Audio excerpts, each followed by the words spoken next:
Hello friends, welcome to my channel. मैं हूं अमृता और आज हम बात करने वाले हैं चंपारण सत्याग्रह यानी कि चंपारण में हुए सत्याग्रह के बारे में। वो सत्याग्रह जिसने चंपारण के किसानों की किस्मत बदल दी।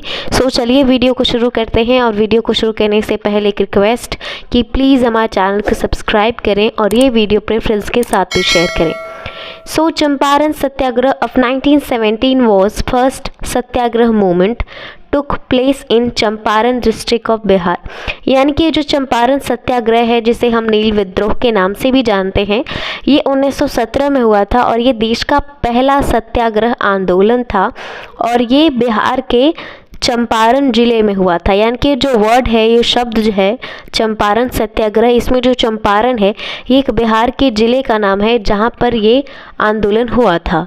चंपारण सत्याग्रह was lead by Mahatma Gandhi. यानी कि चंपारण में जो सत्याग्रह हो रहा था इसका नेतृत्व भारत के राष्ट्रपिता महात्मा गांधी कर रहे थे और इस आंदोलन का नेतृत्व करने की वजह से, वहाँ के लोगों की आवाज़ उठाने की वजह से महात्मा गांधी को काफ़ी तकलीफ झेलनी पड़ी। उन्हें जेल में डाल दिया गया क्योंकि ब्रिटिश सरकार का मानना था कि महात्मा गांधी चंपारण में जाके वहाँ की स्थिति, वहाँ की शांति भंग कर रहे हैं। Rajkumar Shukla was the farmer behind the Champaran Satyagrah because he convinced Mahatma Gandhi to visit Champaran।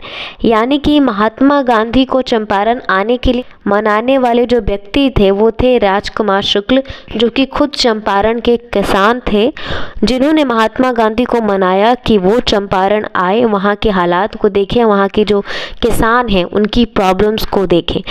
जिसके बाद महात्मा गांधी चंपारण आने के लिए तैयार हुए। यानी कि जितनी इम्पोर्टेंस महात्मा गांधी की इस चंपारण सत्याग्रह में है, उतनी ही इम्पोर्टेंस राजकुमार शुक्ल की है इस आंदोलन में, क्योंकि इन्होंने ही महात्मा गांधी को राजी किया।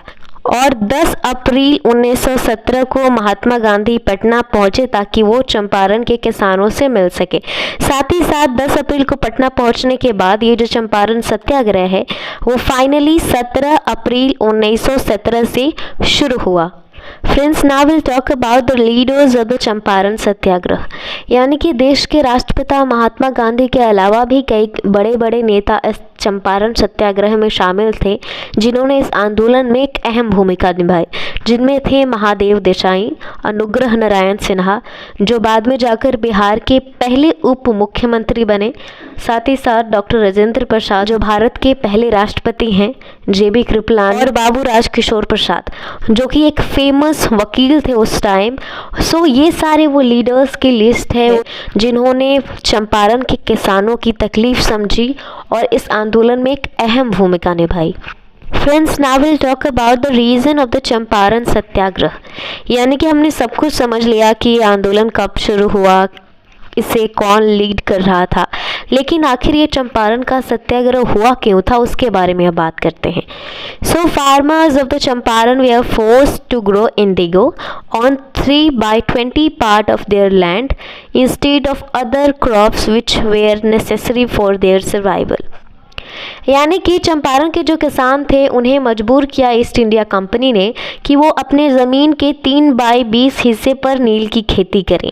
यानी कि सिंपल वर्ड में समझें तो हर एक किसान के लिए ये ज़रूरी कर दिया गया कि उसे अपने पूरे ज़मीन के 3/20 हिस्से में नील उगाना ही उगाना है। ठीक है, और इस सिस्टम को ही कहा जाता है 3 कठिया सिस्टम, जिसकी वजह से वहाँ के जो किसान थे वो काफ़ी परेशान थे, क्योंकि अब वो उन ज़रूरी फसलों को नहीं उगा पा रहे थे जो उन्हें सही दाम दिलवा सके और उनकी भूख शांत कर सके। हुआ ये था कि जब 19वीं सदी के स्टार्टिंग में, यानी कि 19वीं सेंचुरी में जब ईस्ट इंडिया कंपनी ये खेती करने के लिए लोगों को बोल रही थी, तब उन्हें कम से कम एक दाम मिल रहा था जिनसे उनका घर चल रहा था। लेकिन 19वीं सदी में आगे चलकर ये जो नील का जो प्राइस है वो कम हो गया, क्योंकि जो उस वक्त इंटरनेशनल बाज़ार थे वहाँ पे केमिकल्स यूज़ किए जाने लगे, जिनका दाम इन नील से काफ़ी कम था, जिसकी वजह से ये नील का जो मार्केट था वो पूरा गिर गया। लेकिन जो ईस्ट इंडिया कंपनी थी, जो अंग्रेज थे, वो भारतीय किसानों पर अत्याचार करने का एक भी मौका नहीं छोड़ना चाहते और इसीलिए उन्होंने अभी भी इन लोगों को मजबूर किया कि वो नील की खेती करें और इस नील के बदले उन्हें उनका जो सही दाम है वो भी नहीं मिलता। सो ये वो पूरा सिस्टम था जिसे हम तीन कठिया कहते हैं, जिसके विरोध में ये चंपारण का सत्याग्रह महात्मा गांधी ने शुरू किया, ताकि लोगों को इस ज़बरदस्ती की जो नील की खेती है इससे छुटकारा मिल सके और वो अपने उन फसलों को उगा सके जिनका उन्हें सही दाम मिले और वो अपना गुजारा कर सके। Results of the Champaran Satyagraha, यानी कि इस चंपारण में नील की खेती के विरोध में हुआ ये सत्याग्रह का क्या परिणाम निकला उसके बारे में अब बात करते हैं। Champaran agrarian bill was passed which gave great relief to the indigo cultivators, यानी कि चंपारण कृषि विधेयक नियम 1918 सरकार पास करती है और इस एक्ट में, इस कृषि विधेयक नियम में सरकार मानती है कि जो 3 कठिया सिस्टम है, यानी कि जो लोगों को बोला गया कि अपने 3/20 हिस्से में आपको नील की खेती करनी ही करनी है, इस सिस्टम को सरकार हटा देती है और जो नील की खेती करके किसान परेशान थे उन्हें इस बड़ी मुसीबत से आज़ादी मिल जाती है।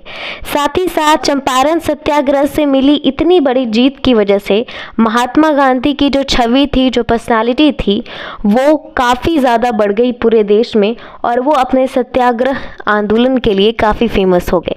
सो आज के इस वीडियो में इतना ही। वीडियो को पूरा देखने के लिए बहुत बहुत धन्यवाद और चैनल को सब्सक्राइब करना ना भूलें।